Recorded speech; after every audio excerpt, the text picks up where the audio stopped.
guys! Welcome to my mini vlog number 6. Akala ko ordinary yung first date lang. No prep, no makeup, literally ready lang pumunta. Then boom! Outtaking na pala.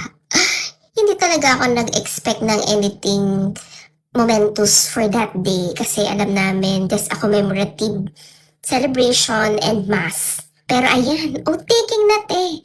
Grabe, kung alam lang namin, wala kaming ka-makeup, di kami nag-ayos. So, boom! Yun nga, outtaking pala. Para sa mga newly promoted employees, isa ako sa natawag. So this is the actual outtaking, di ba?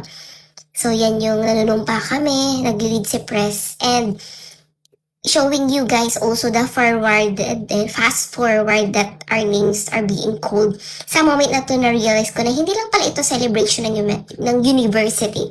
Momentous event din pala ito para sa amin sa isang chapter na hindi ko na naman ini-expect na darating. No?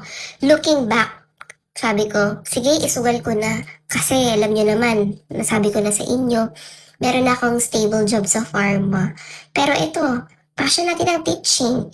So wearing that Filipiniana makes me proud and somehow napaisip ako, ang dami nangyari bago ako nakarating dito.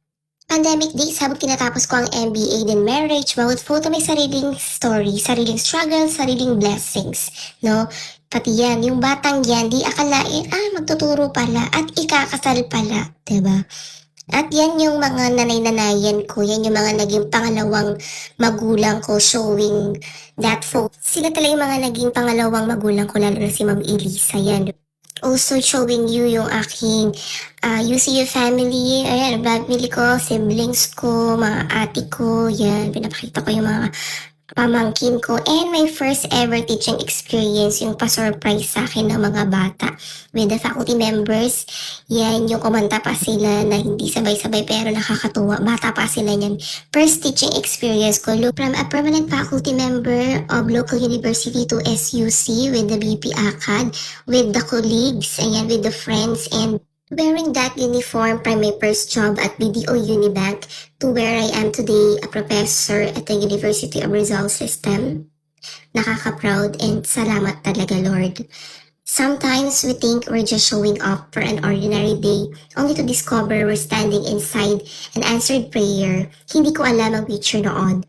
Pero ngayon, nasasabi ko, every step was preparing me for this moment. Stay inspired, never stop creating, and never stop believing in what's possible. You never know what God is preparing for you to keep showing up.